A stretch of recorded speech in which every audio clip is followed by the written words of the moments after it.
Well, that stinks. I was trying to keep the car moving, driving around, but apparently there's something wrong. It's so strange because it didn't get hot before I replaced the water pump. Yeah, I'm just gonna have to wait for it to cool off. We made it back. Okay, I gotta give the Lincoln credit. I was sitting there for like 20 minutes, and basically I just turned the key on so I could charge my phone a little bit, and the temperature gauge was reading normal. Like, I got nothing to lose, so I tried to start it, and it started, and it ran. So I wasn't that far from home anyway, so I just went fast. I didn't hit the temperature light, but I think it got to like 230, 240. Hey guys, welcome to another episode of Redneck Light. Tonight we're going to start hopefully fixing the cooling system once and for all on the Lincoln. As you saw in the video that I started with, I overheated after about 10 minutes. After doing some research and testing in the driveway and everything, it seems that what's happening is once it gets to a point where the radiator is completely saturated with heat, that's when the temperature starts shooting up. And it seems like maybe there's not enough flow on the radiator. I'm not sure. All I do know is that the brand new fresh coolant that's in there is already dark brown. So the flushes and everything that I did when I put the water pump on, I might have let it sit too long, so it kind of corroded just sitting there with water in it, and or it probably dislodged a bunch of gunk that was just in there for the longest time. So we're going to do things a little bit differently this time. First, I'm going to take off the thermostat. A lot of people suggested online, since I put in a new thermostat, to test it. We're going to take that out. I've still got the old thermostat. I'm going to put them in a pot of boiling water just to see that they open correctly once they get hot. I've got a new fan clutch on the way because I'm pretty sure that one's not doing much of anything. The other reason I'm taking the thermostat out is because I'm going to basically put it back together without the thermostat, unhook the top radiator hose, point it on the ground, start the engine, and we're just going to run water in it till it runs clear. And hopefully all that circulation will flush out all the gunk that's still in there and hopefully flush the radiator out. We're kind of down to the wire now. You know, there's 3 weeks until poverty tour, and for most other people this would be completely manageable in 3 weeks. I've got a full-time job, I got kids, I got to do this in the middle of the night. So I'm not going to be sleeping for a little while. But we're going to try to stay positive, try to stay realistic. The last video I said some things at the beginning, you know, hopefully it's not an ordeal, should be pretty straightforward. I'm going to expect this to be a nightmare. This can be horrible, it's going to take me 3 weeks. Hopefully if I put that into the air now, maybe it won't be as bad. I don't know. God willing, we'll get this done. So let's get started.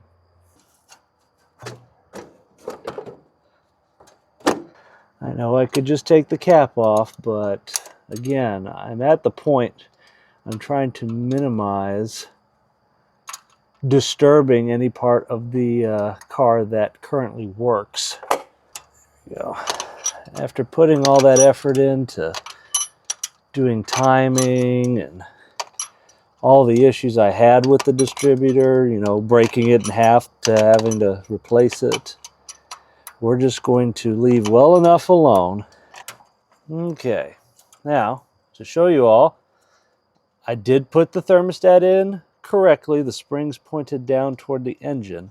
We're going to take this inside along with the old thermostat, put it in a pot of boiling water, and we're going to test to see if it opens at the specified 196 degrees. Okay, so I've got the old thermostat and the new thermostat. And this pot, by the way, has long since not been used for food. Fun fact, if you've got old cook pots that have all worn out and everything, they come in handy in your shop. So in this case, we're going to be boiling this pot of water with the thermostats in it. And we're going to make sure that they open. Once the pot is boiling, that means it's at 212, so the thermostat should be fully open at that point. And we're going to compare between the old one and the new one just to make sure the new one is functional. Reading about 195. So they should be opening now.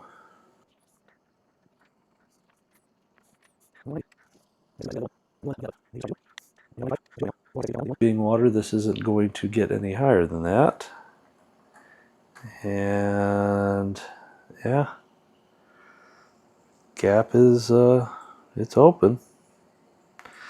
kind of surprising just how little it opens, but yeah, both are open about the same amount. So that confirms that it was not the thermostat. The thermostat was good. I didn't really think it was the thermostat anyway, but it was good to test it, and I needed to take it out anyway, because what we're going to do now is put the housing back on without a thermostat. We're just going to run it wide open. I'll point the radiator hose down onto the ground, stick a hose at the top of the radiator here, start the engine, and just dump all of this coolant out and run it till it runs clear. I've got the heater on full blast as well.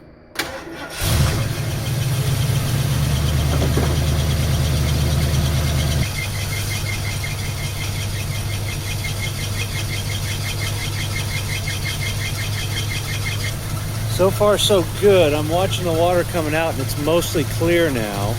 Back flushing.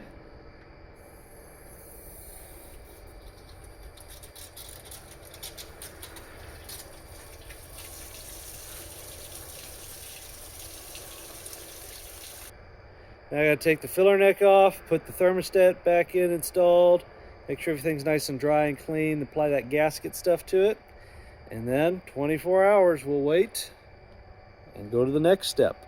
The next morning. Hook everything back up. We're gonna fill the system, start her up, burp it, and hopefully we can get some coolant flowing. All right, we're definitely in the beginning stages of overheating, I'm pretty sure. Yep, we're hitting 230 over there. It may just come down to I need a new radiator. Oh, no wonder this thing was running so terrible at idle. I didn't have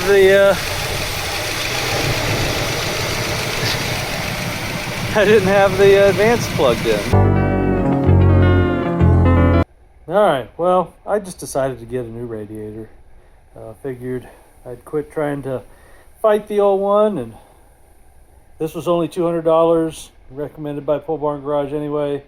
Should be pretty straightforward to install. I am a little bit worried about the transmission cooler fittings. The old radiator, I've been soaking them in PB Blaster most of the day to kind of help me take those out. The other thing is it comes with a 19-pound cap. I think I'm going to use the 16-pound cap that I have, because while this may be able to handle 19 pounds of pressure, I doubt the rest of my cooling system can. The dimensions here should pretty much match. I think all I have to do is take out 1 bolt and 2 bolt, unhook the hoses and the transmission lines. Out of here first. Away. Silly me, I went through all that trouble to get a fancy microphone and I forgot to plug it in. All right. Now we're down to just the radiator here. Open up the drain petcock, and I'm going to start working on those fittings. Line wrenches are more useful than you think. It may not seem like a lot, but just that little extra bit that goes around the nut gives you a lot better grip.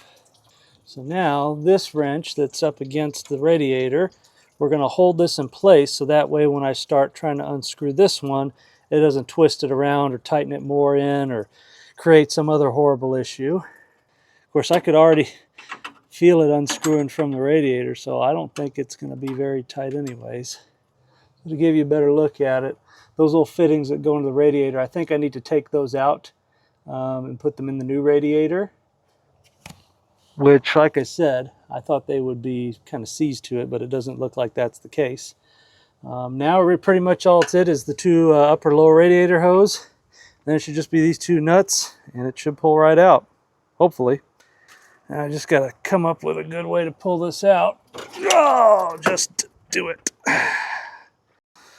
Well, this is a new one. I've discovered an ant highway going through the shop. It follows some of the cracks in the floor, comes across under this thing all the way out the other side.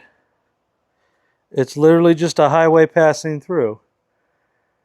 Well, I guess I'll put some ant killer on either end. Hopefully that'll do away with it. Holy moly. And compare the two radiators side by side.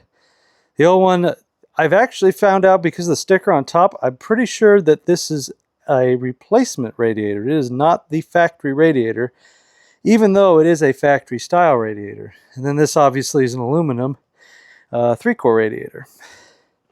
Now these little fittings right here, this one I felt loosen when I was loosening everything, and I think this one will come out too. We just have to transfer those over there. Fan clutch here, pretty easy. Just 4 bolts on the fan side. Pull the old clutch off, put the new one in, and then that'll be good to go.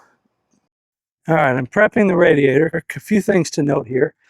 You should have these little rubber isolators. They, don't forget to leave those in there. That one kind of stuck, stayed behind. They're all but destroyed, but there's enough of them left.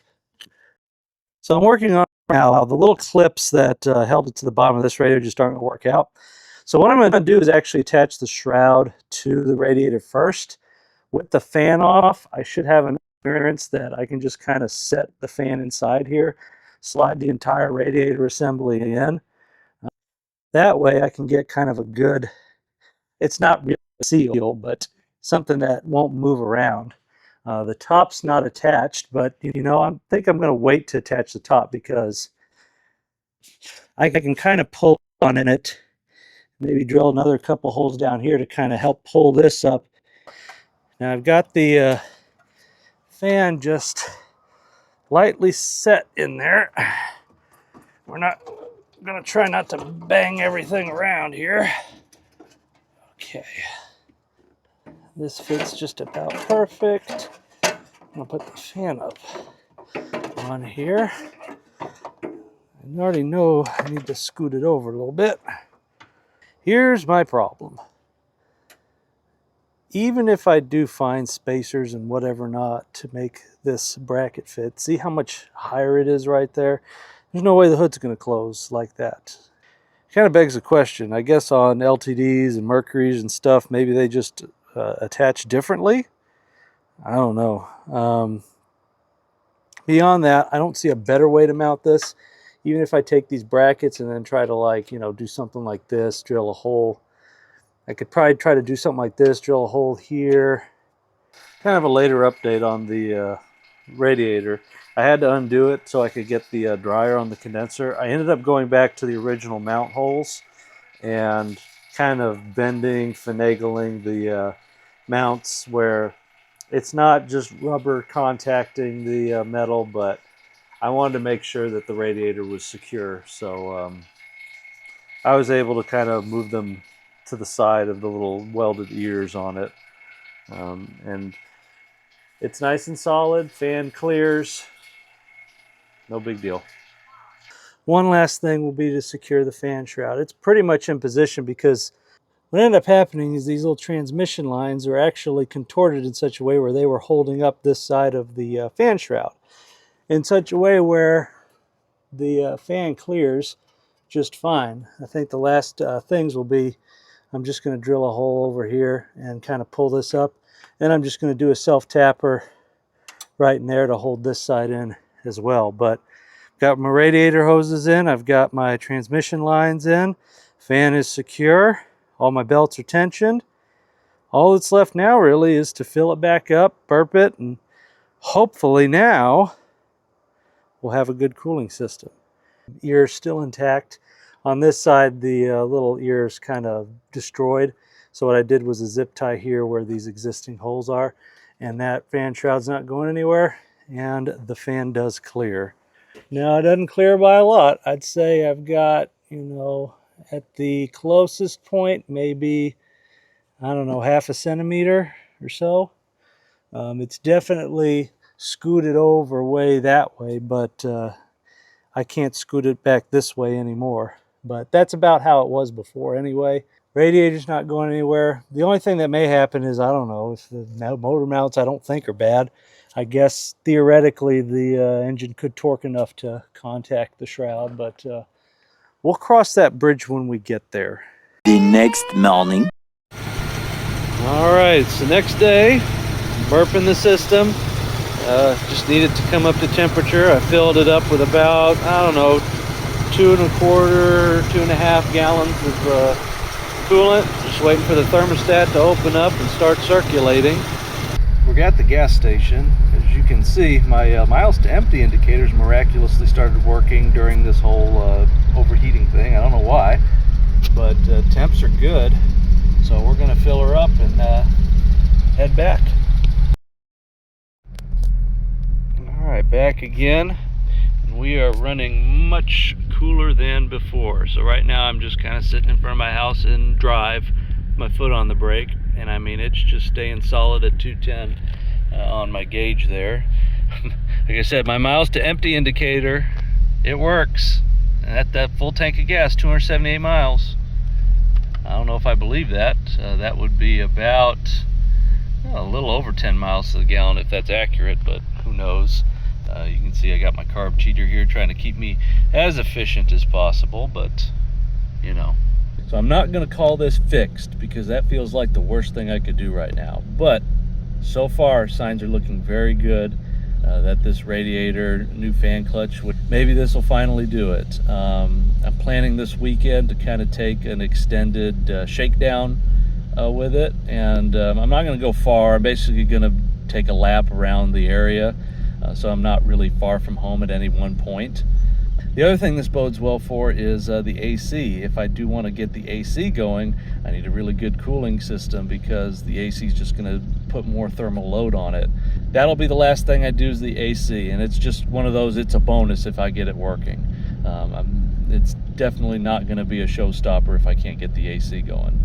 And hopefully that'll mean we're ready, but I'm going to stay diligent, going to keep trying, going to keep testing, and just try to be as prepared as I can. So hope you enjoyed the video. Everything I used is down in the video description. Like and subscribe. We'll see you next time.